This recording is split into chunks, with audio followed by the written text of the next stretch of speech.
Mais um Mano Esquece. Hoje eu recebo um convidado que está mudando a forma das pessoas pensarem, como se comunicam, como lidam com as suas emoções e como empreendem. Eu vou falar com o Estevan Daut. Estevan, um grande irmão que Deus me deu. Que alegria, rapaz. Poxa. Eu sou um practitioner. É. Meu professor, meu mestre. Aprendi muito sobre programação neurolinguística. Eu sei que você vai aprender também, mas não só sobre isso. É o poder do autoconhecimento. Sim. Que gera uma autorresponsabilidade e uma performance que sempre depende um do outro, né, Estevam? Sim, sim. Primeiro, Renato, é um prazer estar contigo, com cada pessoa que acompanha as redes sociais, o canal do YouTube do Renato. Esse podcast tão lindo, o Mano Esquece, que tem uma proposta muito especial de verificar o humano que está por trás de todo aspecto profissional. E eu vejo que isso começa em você, porque você é uma pessoa incrível, melhor do que o que o Renato faz, é o que o Renato é. Obrigado. E o que ele faz a cada dia é só uma expectação daquilo que você é por dentro, você com a sua família. Então, quero ser grato por toda a jornada, por nós estarmos juntos, conectados. É só o início, meu amigo. Amém, irmão, amém. E vai ser um prazer, assim, compartilhar sobre desenvolvimento de pessoas, de empresas. Para mim, assim, eu exalo isso, né? E para mim isso faz todo sentido, meu amigo. Veio de onde esse Estevam? Nasceu em que bairro do Rio de Janeiro? É do Rio? Sim, sim. Vila Valqueire. Vila Valqueire, terra boa. Vila Valqueire, assim... Já era nobre? Então, na verdade, assim... Gente, para quem não é do Rio, existiam dois lugares onde o pobre era rico. Um era Vila da Penha e o outro era Vila Valqueire. Você não era da Zona Sul, não era da Barra. Barra nem era tão famosa assim. Sim. Mas se tivesse nesses dois locais ali... Então, ali era uma junção de CEP, porque aonde que eu nasci, onde meu pai morava... perto, já indo para Bento Ribeiro e para Marechal, perto da Intendente Magalhães. Então, algumas cartas vinham como Vila Valqueire, outras vinham como Marechal. Então, sempre eu falo Vila Valqueire. Isso é um fenômeno Brasil. Eu morei em Vista Alegre. E falei para todo mundo que eu morava na Vila da Penha. Pô, do lado, cara. Do lado. Lucas, 4 casas era Vila da Penha. Minha carta era Vista Alegre. Falei, não, olha, pra gatinha, pro pessoal. Sim, poxa, dá, né? Mas no meu caso, eu quero lembrar, assim, eu quase morei próximo do Ronaldo Fenômeno, porque ele nasceu em Bento Ribeiro ali, e nós somos contemporâneos, assim, com relação à idade, e eu descobri que a diferença de 6 ruas, onde ele nasceu. Só que assim, a gente não foi contemporâneo do futebol, porque não foi muito a minha área. Quando eu comecei a chutar na rua, no paralelepípedo, e acabar com o meu dedo, meu amigo, aquilo dali atravancou tudo. E assim, eu nasci ali naquela área, e é interessante porque meu pai não deixou para mim uma herança física, ele deixou uma herança. Qual o nome dele? Milton.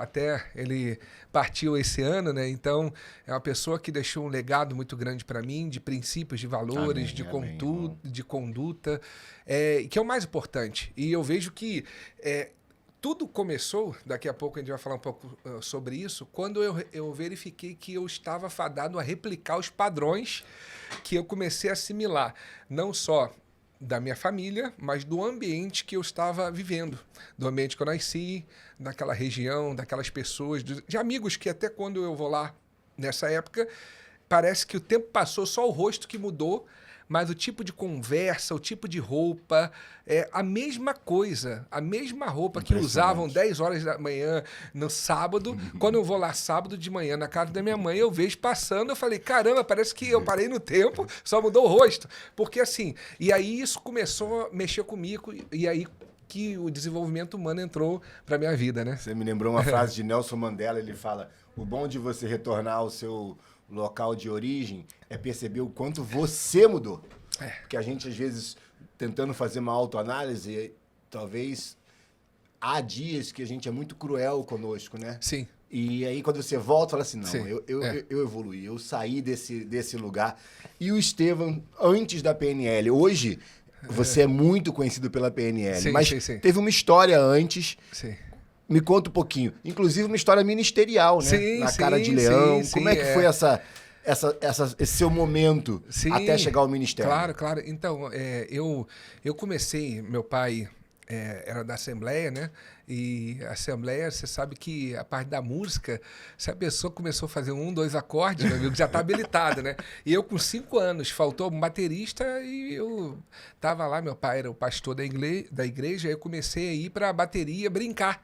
Mas aquela brincadeira começou a ter ritmo e com 6 anos eu comecei a tocar bateria e aí daqui a pouco com 9, eu ficava olhando assim até os 9 anos o pessoal tocando violão, eu comecei com 9 anos a fazer os primeiros acordes, aí comecei daqui a pouco com 10 anos a tocar violão, era o guitarrista, violinista da igreja, depois baixo, teclado, até 15 anos eu já tinha tocado violão, baixo, teclado, bateria, tudo porque, assim, era o melhor treinamento possível, porque todo dia tinha culto, não tinha um dia que... Vamos aprender?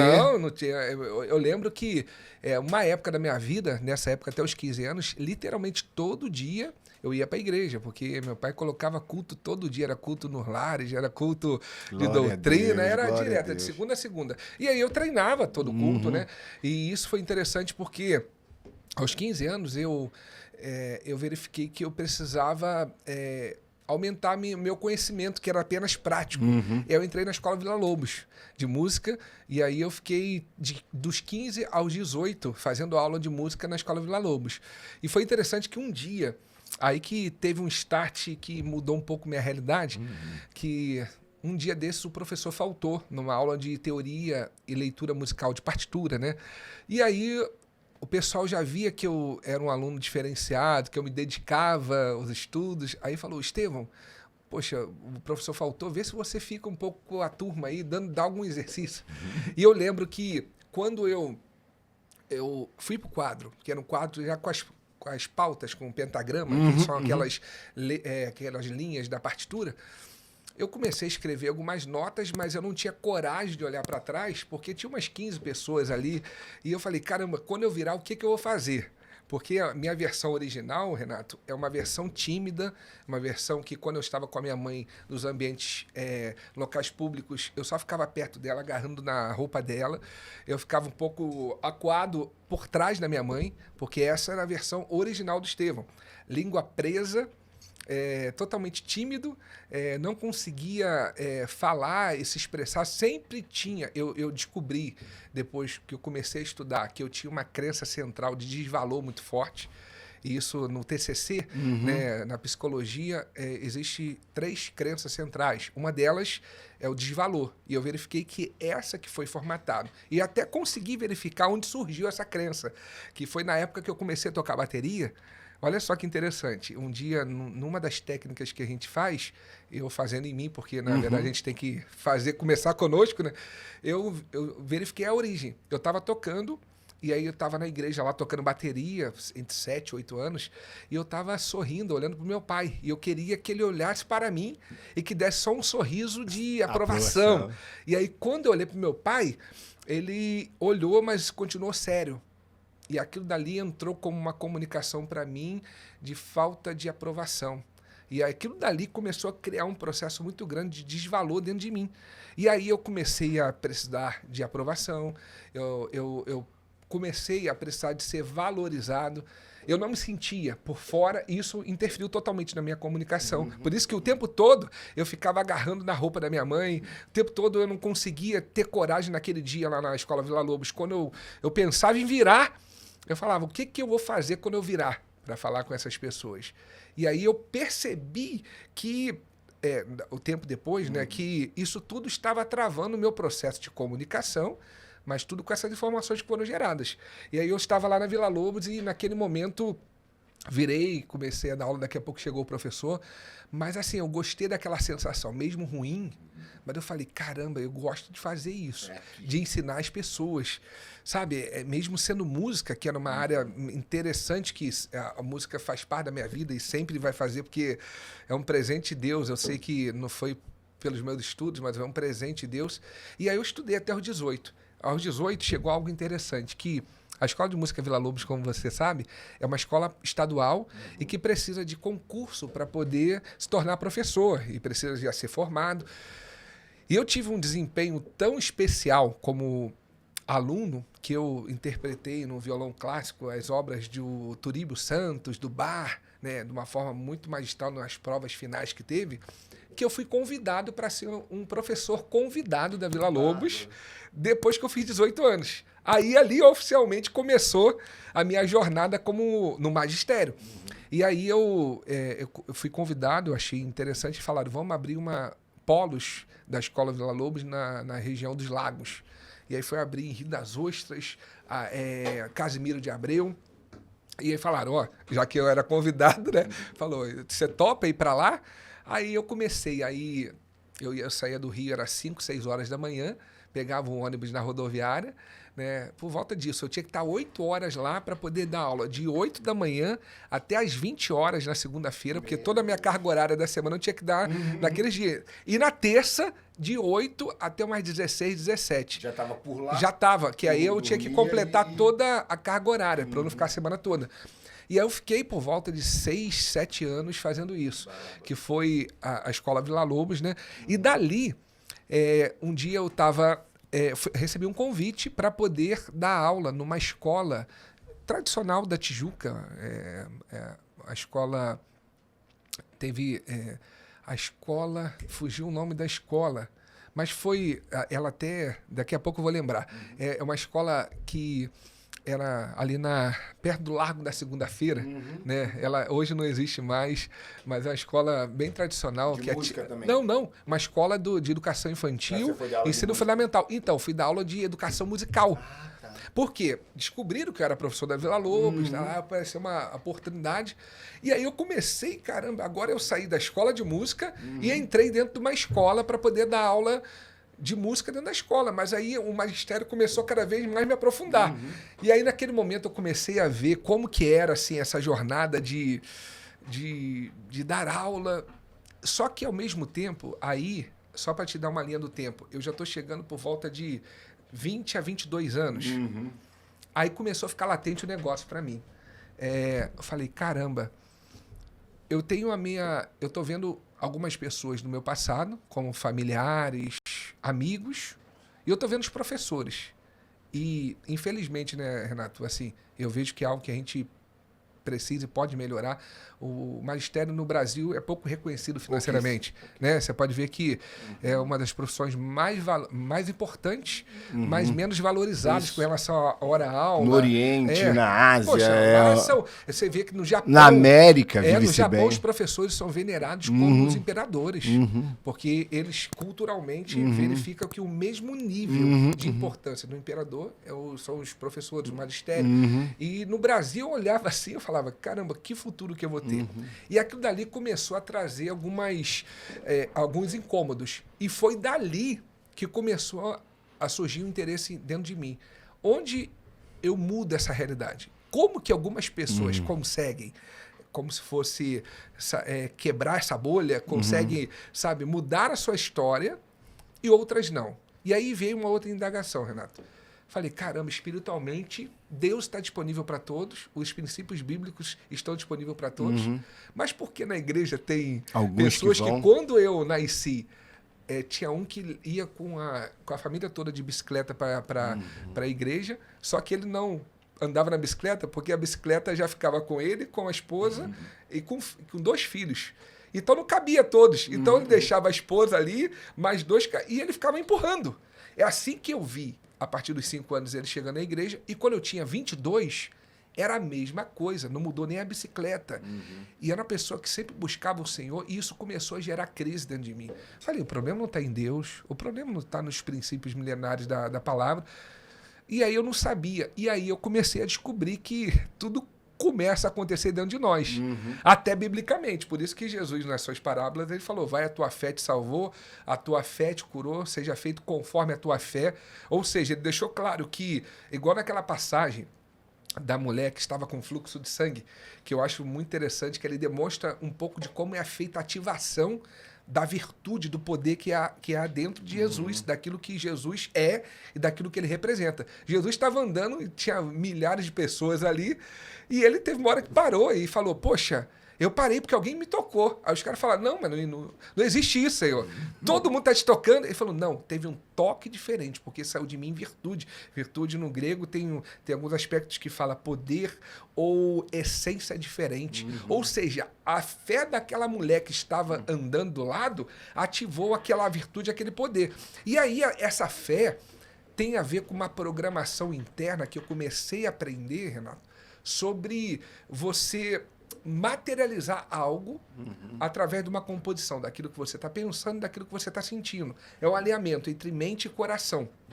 Essa mulher, mesmo sem estudos, sem nada, ela falou, não, se essa pessoa, eu não sei qual nível que ela tinha de conhecimento de que era Jesus, falou, se essa pessoa consegue fazer isso, só basta eu chegar perto dela e tocar, porque vai acontecer. Então, a estrutura do que ela criou dentro dela ativou aquele milagre. Então, isso foi muito interessante porque eu comecei a perceber isso, que tinha que alguma coisa mudar para a minha realidade mudar. E foi aí que comecei os meus estudos do desenvolvimento humano, e aí a gente foi caminhando dentro dessa parte. Então, você está me dizendo que começou na Vila Lobos, mas antes já tinha um inconsciente ali que a igreja te deu de aprender a música na prática, mas Sim. a Vila Lobos te deu a sabedoria que faltava. Sim. E o mesmo aconteceu, você tinha essa intuição. Sim. Que alguém tinha um poder mental distinto e por isso chegava a patamares na sociedade diferentes e foi buscar também conhecimento, ferramentas para como potencializar isso. E quais foram as primeiras ferramentas? Foi direto na PNL? Não, eu comecei foi numa forma instintiva. Eu sempre fui uma pessoa carismática, só que era tímida. Era uma junção meio... Parece que uma coisa não tem a ver com a outra. Mas o que é o carisma? Só para entender o termo carisma que eu estou usando. Eu era uma pessoa agradável, sempre sorridente, positiva. Só que, ao mesmo tempo, a minha comunicação, pela parte do desvalor, era contida, era bloqueada, como se fosse. Né? Então, mas eu era uma pessoa... E aí as pessoas começaram a falar, não, você consegue. Eu estava na igreja, começaram, não, tu pode ser o líder dos adolescentes, líder dos jovens. E de uma forma orgânica, eu comecei a lidar com relação à parte... E eu comecei a estudar liderança. Então, eu comecei a estudar um pouco sobre esses aspectos. Falei, caramba, eu tenho que me tornar um líder melhor. Foi o primeiro nível de estudo que eu fiz na parte de desenvolvimento pessoal, liderança. Só que aí, daqui a pouco, eu comecei a ter contato com o livro de Napoleão Hill.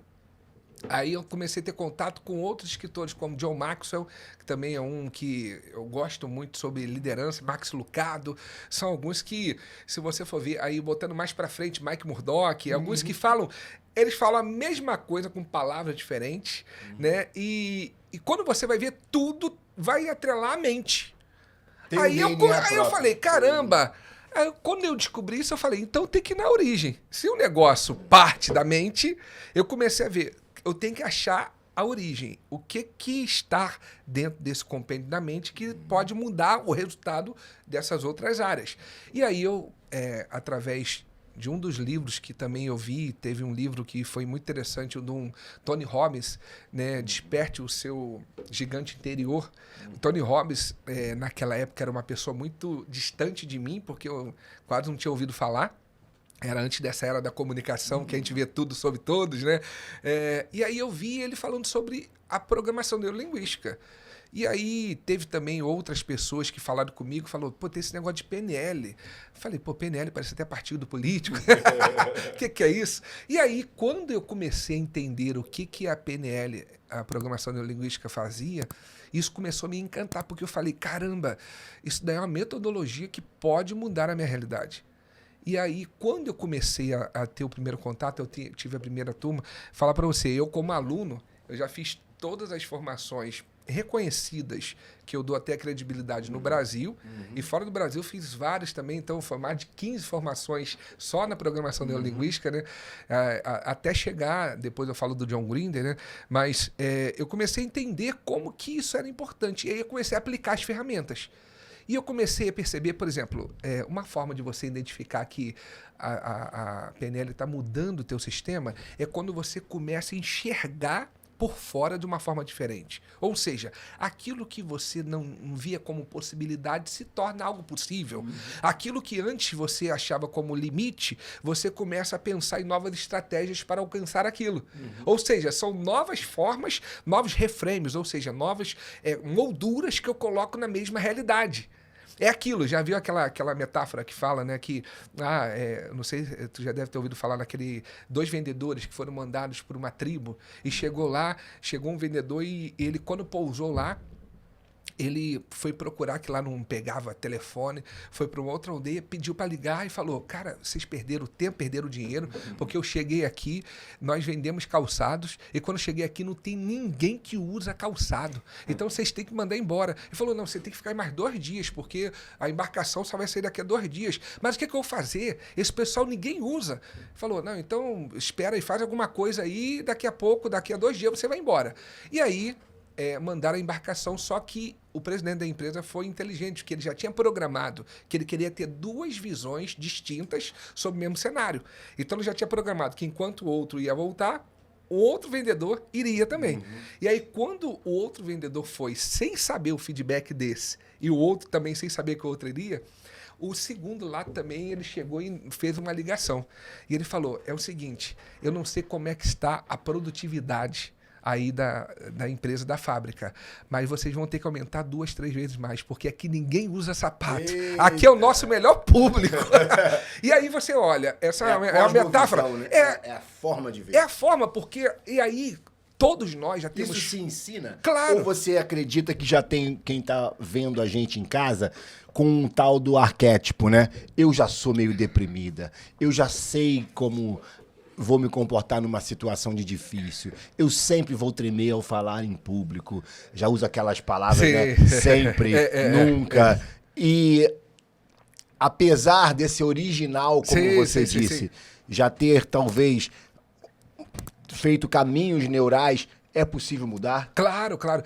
Ó, hoje, por alguns estudos científicos de composição psíquica do homem, 30% tem a ver com um aspecto como se fosse de DNA, de herança familiar, que a gente já nasce com algumas heranças. Até, por exemplo, se a mãe passou mal e se ela ficou ansiosa em algum contexto, aquilo dali, através de toda a composição de ligação pelo cordão umbilical e por algumas ligações entre a mãe e o feto... Hoje a gente fala muito de epigenética. Epigenética, né? Naquela hora ali, o DNA ele ganha já é influenciado. Novos, ganha parceiros novos de átomos ali que vão mudar. Que vão mudar. E aí aqueles 30% já é como se fosse um computador, que quando você, como computador de 260 GB de espaço, você liga ele, só para ligar, você vê que ele já está consumindo uns 40. Ué, mas o que eu não fiz nenhum download? Não, é só para ligar e funcionar o sistema, você já tem uma parte ali que já está consumindo. É como se fosse nós, 30% ali desse processo já vem na composição, aí depois, mais dos 20% tem a ver com o meio ambiente que você cresceu nos primeiros momentos da sua vida, e os outros 50% tem a ver com o estilo de vida. Todo estilo de vida que eu comecei a criar, todos os hábitos, padrões. E aí, qual o processo? Eu já tenho uma formatação que eu estou tendo hoje, só que eu preciso atualizar esses padrões. Para atualizar o presente, eu preciso revisitar o passado e modificar o significado do passado. Porque o meu presente e a minha visão de futuro é resultado de todo o processo que eu tenho de informações com relação ao passado. Então, dentro disso, é muito interessante nós entendermos essa questão, que todo o processo com relação ao presente que eu estou vivendo agora é resultado de todas as informações que eu tive de perspectiva do passado, e por isso que a minha visão de futuro está sendo influenciada totalmente por isso. Então, como que eu faço para mudar meu presente? Eu preciso mudar o meu significado do passado, ter ferramentas para ter nova performance no presente. Isso são ferramentas que liberam neurotransmissores, que liberam alguns padrões que a gente pode inserir como se fossem plugins dentro do nosso sistema para a gente poder manter a nossa frequência mais alta e, com isso, redimensionar o nosso futuro. W. Mitchell falou uma frase bem interessante, que não há qualquer relação entre o passado e o futuro, a menos que eu estabeleça essa correlação. Ou seja, tem pessoas que acham que porque no passado X não deu certo, eu acho que Y também não vai dar. Porque o meu viés cognitivo, ele já faz isso automaticamente. Só que quando isso é potencializador, é maravilhoso. O problema é quando isso começa a me limitar com relação à percepção do A, do fulano B, das pessoas que falaram comigo, ó, cuidado, porque isso daí eu já vi que fulano tentou fazer e não conseguiu. Por isso que tem aquela frase do Jim Rohn, que algumas pessoas falam que você é a média das 5 pessoas, porque se você não vigiar, toda a informação que entra para você vai moldando o teu filtro de percepção. E é isso que estava acontecendo comigo, Renato. Eu comecei a ter contato com isso, mas eu estava como professor de música na Vila Lobos e como professor em escolas. E aí eu comecei a testar. Eu fiz um processo que foi muito interessante, que eu começava, isso eu faço o tempo todo, eu aprendo e testo, porque para isso validar e para eu poder ter algo que para mim é muito importante, chamado congruência. Quando eu falo e eu tenho uma certeza que aquilo vai dar certo, o poder que as pessoas sentem naquilo que eu estou falando é muito forte. É diferente. É diferente, porque assim, você não traz na tua comunicação qualquer aspecto de dúvida que a pessoa sente. Até porque na comunicação tem um princípio muito importante, que as pessoas não ouvem as suas palavras apenas. Elas principalmente sentem as tuas palavras. Que tem vezes que tu tá com uma palavra, com um texto muito bem colocado, mas, sabe, tá aquela sensação, tem alguma coisa errada. Não tem sai verdade dali. Tu fala, puxa, tá faltando alguma coisa. O que tá faltando é congruência. A pessoa tá tentando falar de algo que dentro dela, o sistema dela não está confirmando aquilo. E aí eu comecei a passar. Teve uma escola lá na Tijuca, que era uma escola mais conhecida, que era o MOP. MOPI. Eu passava lá, na Almirante Cockner, eu falei, pô, será que esse negócio eu passava? E quando eu começava a passar a pé, eu começava a sentir que eu já era professor daquela escola. Eu falei, vou testar esse troço. E para mim aquilo era novo. E eu passava ali e falava com o porteiro, mas não apenas como uma pessoa longe, não. É como se fosse o porteiro da escola que eu estava dando aula. E por coincidência, menos de 3 meses entraram em contato com essa escola que eu trabalhava lá, que é a escola Lobo da Cunha, é a primeira escola que eu estava lá, e entraram em contato falando, eu quero saber sobre o professor de música aí, porque a gente está pensando, surgiu uma vaga. Aí pede para ele vir aqui. Aí, da onde que é? Ah, do Colégio MOP. E aí fui lá, fiz uma entrevista, falaram, caramba, mas vamos ver se vai dar certo, faz um teste aí. E esse teste, depois do teste, fiquei 8, 9 anos lá. Foi um tempo bem, bem grande. E aí eu comecei lá numa escola muito conhecida. Só que aí o Estevão estava como professor, a mente começando a mudar. Eu já não cabia naquele local. Ou seja, eu estava lá, mas eu começava a todo mundo me procurar, mesmo eu sendo um simples professor de música, mas a minha frequência não estava mais como professor de música. Você entende? Assim, a minha função não mudou, mas dentro de mim, a minha equalização interna não estava apenas como mais um mero professor. Por isso que coordenadores me chamavam para conversar comigo. Mas como? Aí tu olha o ambiente. Não faz sentido um coordenador de ensino médio, fundamental, querer ficar conversando com um mero professor de música. Mas a equalização já era uma equalização que me levou para outros níveis de hierarquia dentro daquele ambiente. Isso que as pessoas não entendem. Elas acham que você precisa ter uma validação externa para você mudar externamente de ambiente ou de posições. Mas, na verdade, quando você muda a tua equalização, e como é a equalização? Primeiro, como eu me percebo. É aquilo que podemos chamar de um padrão de autoimagem. Como eu me percebo? Sabe? Qual é o meu potencial? Qual é o meu nível de importância para esse lugar? Isso ninguém pode ensinar alguém. A gente pode dar ferramentas. E isso atualiza, porque é dessa forma que foi atualizado. Só que essa mudança acontece internamente na mente da pessoa. A ferramenta gera uma mudança lá no inconsciente, uma remodelagem de padrões, ou seja, um caminho neural é reprogramado, e eu começo a me perceber de uma forma diferente. Se eu me percebo de uma forma diferente, novos neurotransmissores começam a ser gerados. E aquilo dali começa o quê? A gerar informações para o lugar. E aí, um detalhe muito importante, Renato. Toda pessoa tem um nível específico de informação que ela se conecta. Vou dar um exemplo. Quem é milionário e está com a sua mente programada para ser um milionário, porque tem gente que tem, mas não é. Tem gente que mas não tem ainda. E tem alguns que já têm E são. Deu para entender? Total, total. E quem é e tem só se sente confortável com quem tem mesmo a mesma equalização. Tem seus códigos. Mesma equalização. E a pessoa sente, mesmo sem alguns estudos, ela começa a se tornar muito sensível a sentir. Já viu aquela pessoa que tu vê que, tu já deve ter conversado, pessoa que não tem muito estudo, talvez, né? Mas que a pessoa fala, eu tenho um feeling, sabe? Não, eu boto o olho, ou eu confio, ou eu não confio. E como que se explica isso? Isso é uma comunicação de frequência que é gerada, e essa frequência tem a ver com o que está saindo de dentro de uma pessoa e o que a outra aprendeu a detectar, a decodificar daquela frequência. Algumas vezes, por exemplo, se você está do lado de alguém que é milionário, uma pessoa que é influente, e você internamente está só com uma sensação de querer, entre aspas, se aproveitar, e como que é a sensação? Algumas vezes você está com o diálogo interno. Eu preciso criar alguma conexão, eu preciso criar algum padrão, eu preciso fazer alguma coisa para isso, para eu me aproveitar disso. Mas não é até uma intenção negativa, não. Não estou falando que aquela pessoa ela quer passar a perna, mas é que ela está ali só querendo se aproveitar com o seu diálogo interno, ela está olhando, ela está só captando a melhor forma de entrar. Aquilo dali, ela não percebe que aquilo dali gera uma informação.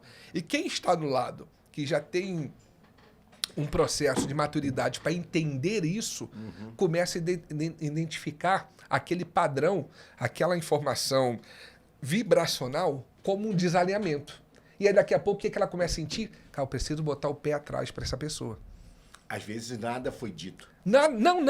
Na verdade, as palavras é o mínimo possível. Isso que as pessoas não entendem. Quando a gente começa a ter uma equalização, e como que eu faço isso? Você sabe, Renato, que eu tenho um presente de Deus, que eu sei que foi Deus que colocou para mim, que eu atraio muitas pessoas importantes, pessoas que têm muitos recursos financeiros, pessoas que não têm, mas pessoas que são especiais. E como que eu faço? Internamente, de uma forma genuína, eu limpo qualquer padrão de interesse que não seja o ganha-ganha. Steve Covey, ele falou nos 7 hábitos das pessoas altamente eficazes, um livro bem interessante. Um dos hábitos é o ganha-ganha. E qual é a essência do ganha-ganha? Eu não posso ganhar mais do que o outro numa parceria. E quando eu só penso, e como é que eu ganho mais do que o outro? Eu só estou pensando em mim. O outro não, o outro que se aproveite. Isso daí não é sustentável, porque é uma coisa muito egocêntrica e é uma frequência muito baixa. E algumas vezes a pessoa ela vai com esse padrão e ela pode perder a oportunidade e ela não entende que, dependendo de quem seja a pessoa, ela já está treinada, mesmo que seja organicamente, a discernir isso, a decifrar isso. Então eu aprendi o quê? A limpar isso do meu sistema. A pessoa pode ser incrível. Pô, teve jogadores que eu já mentorei, empresário, por exemplo, tem um jogador que eu mentorei que foi camisa 10 do Flamengo, da seleção. Eu nunca pedi para ele uma camisa autografada. Eu nunca cheguei para ele e falei, poxa, fulano, me dá. Não, eu nunca cheguei para ele, por quê? Para mim não faria sentido aquilo. Naquele momento, a minha informação que eu tive do meu inconsciente foi que não era...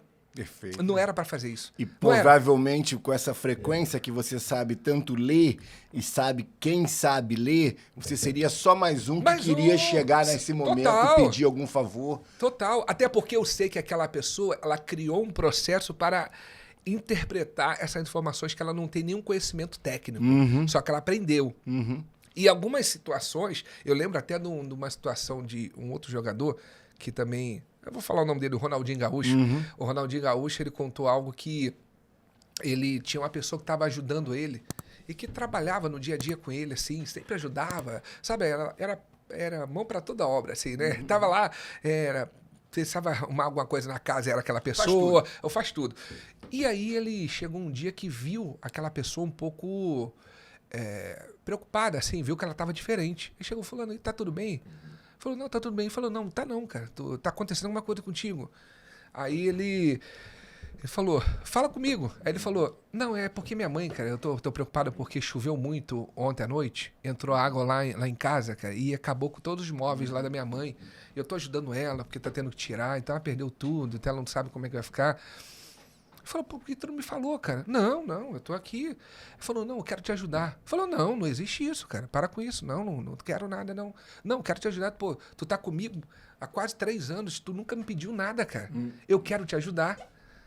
Ele, não, mas eu não me sinto confortável em você. Ele falou, não, ué, tu vai me pedir de eu te ajudar? Olha a diferença. Olha só.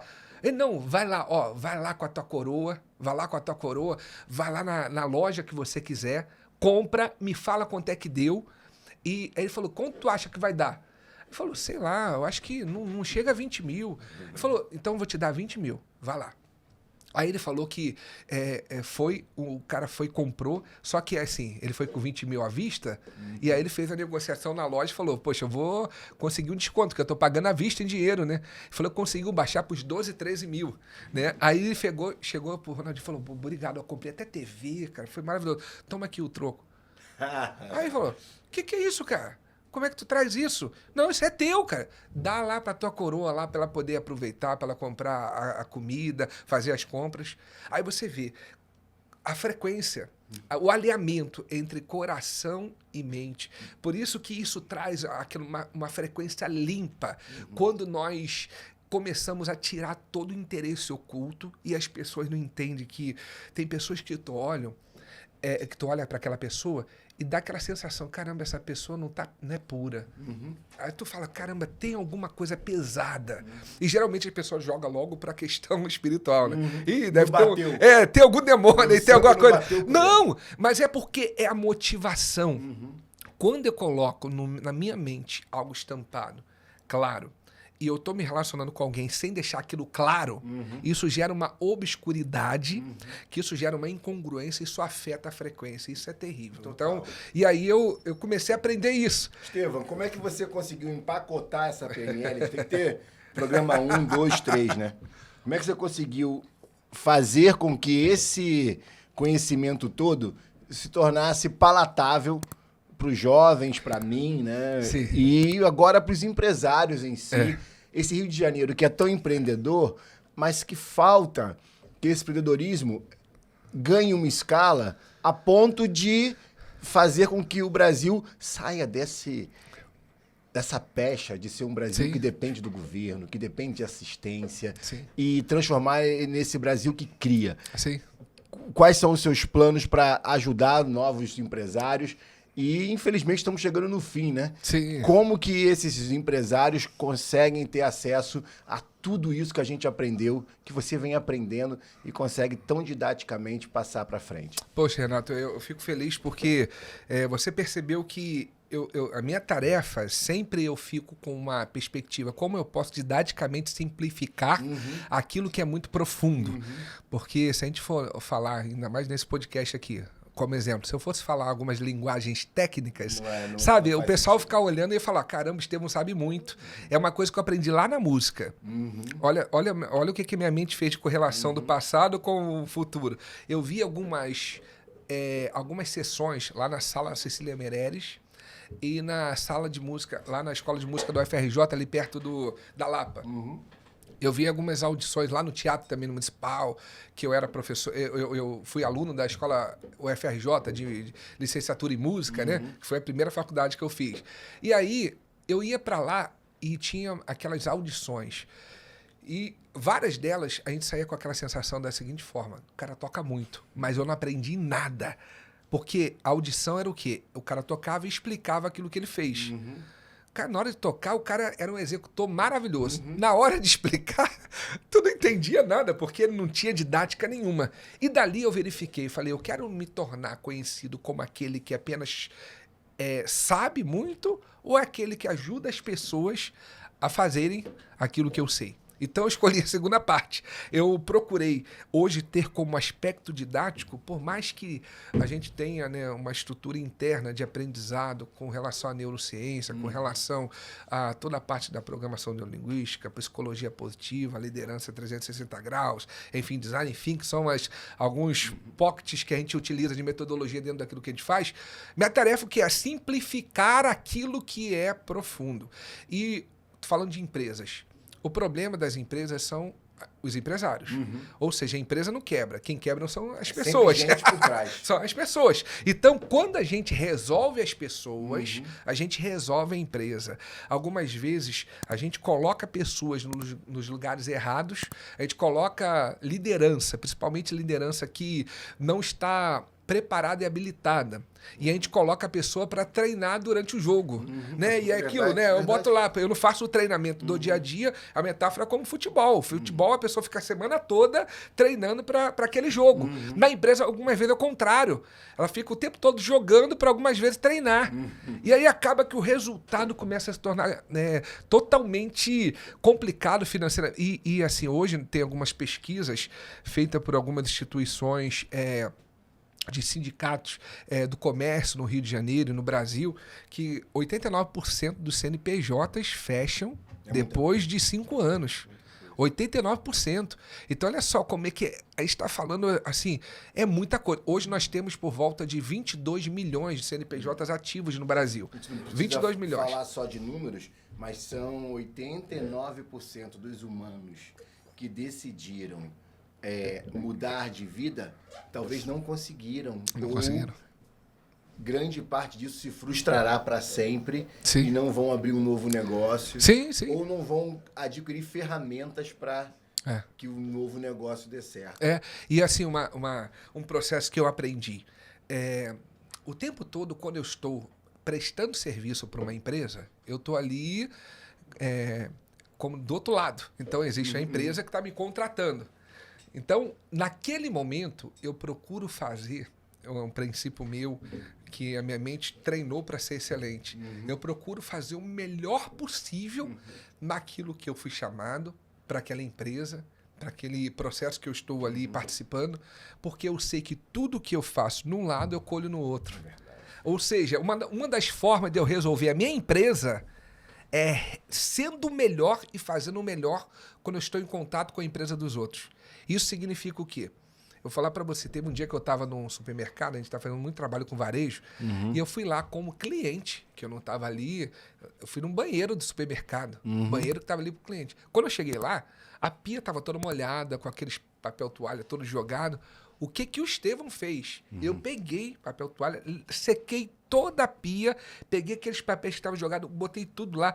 Quando eu saí de lá, a pia estava sequinha e tudo pronto. Aí se uma pessoa de fora olhasse, ia falar, poxa, ele eu acho que não tem cara de funcionário, mas deve ser o dono, ou deve ser o acionista, deve ser alguma coisa. O que eu era ali? Era uma pessoa que eu estava criando o futuro do Instituto Daut naquele momento que eu estava fazendo ali. Eita! Semeia! Semeia!